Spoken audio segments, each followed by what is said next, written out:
ચલો નેક્સ્ટ.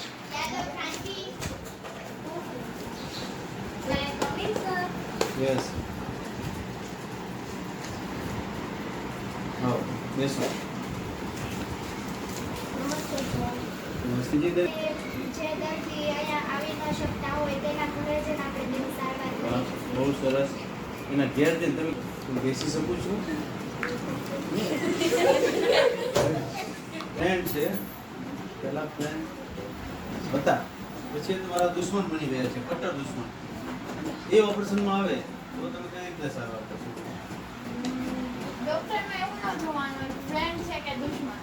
આપણે ઈ એક માણસ જ છે અને આપણી જેટલી લાઈફ ઇમ્પોર્ટન્ટ છે એના માટે એના માતા પિતા માટે હશે જ તે ને.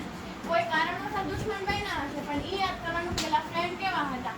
ઈ નિષ્ઠાથી આપણે એનું ઓપરેશન કરવાનું અને એવી ભાવના ક્યારેય નહીં રાખવાની કે દુશ્મન છે મારા વિશે ખરાબ વિચારે છે. આપણે એ ઓપરેશન મેં એવું સાંભળ્યું છે, આમાં તમારી લાયકાતમાં એવું લખ્યું છે એપ્લાય કરીમાં કે તમે એસપીસીમાં પણ હતા. હા. હા, એસપીસી એ શું છે?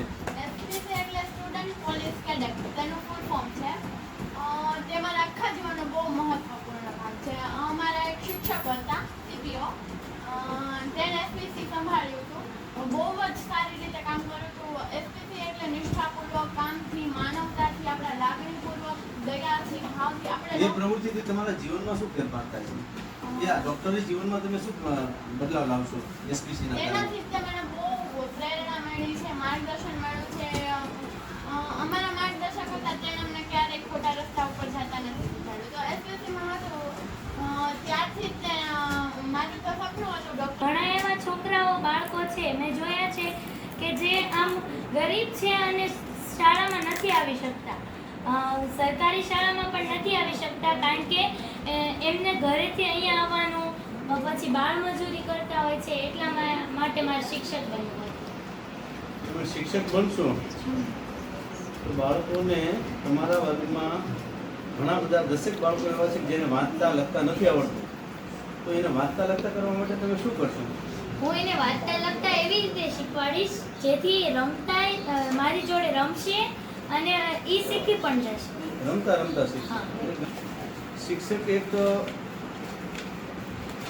સેવા છે પહેલી.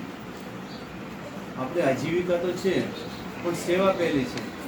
તો દરેક વ્યક્તિ એવું સમજે કે શિક્ષક બની અને હું સેવા કરું અને મારી સામે જે બાળકો છે એનું આદર્શ ઘડતર કરું, અને એ બાળકોનું આદર્શ ઘડતર થશે તો બાળકોનું આદર્શ ઘડતર હશે તો દેશનું પણ આદર્શ ઘડતર થશે, દેશ પણ વિકાસ પામશે. તો દેશના વિકાસ માટે તમે બાળકોને શું શું શીખવો છો? બાળકોને પહેલાં તો એનામાં એક સારી ટેવ હશે, પછી એ પ્રામાણિક બનશે, એકનિષ્ઠ બનશે અને એ એક એવો વ્યક્તિ બનશે. પહેલાં તો એ નહીં વિચારશે કે હું મારે એક મોટું બનવું છે. એ એક સારો વ્યક્તિ બનશે તો એ દેશને એક સારું આમ શું કહેવાય સારું જ્ઞાન આપી શકશે, આપણા દેશને આગળ લાવી શકશે. બે બાળકો એવા છે તમારા ક્લાસમાં કે જે શાળાએ આવતા જ નથી, તો એને લાવવા માટે તમે શું પ્રયત્ન કરશો? પહેલાં તો હું એમના ઘરે જઈશ અને ઘરે જઈ એમને થોડુંક એને રમતની સાથે એને શીખવવા માંગીશ. પછી એ ધીમે ધીમે કરતાં એને શિક્ષણ માટે આકર્ષણ થશે, એટલે એ શાળામાં આવશે. અને જો એ નહીં આવી શકતા હોય એવી પરિસ્થિતિ હશે તો હું એને જાતે જ લેવા જઈશ અને એને જાતે એના ઘરે મૂકવા જઈશ. નિયમિત તમારું ઘર દૂર રહેશે અને એનું ઘર પણ દૂર રહેશે તો પણ હું જઈશ. બહુ સરસ.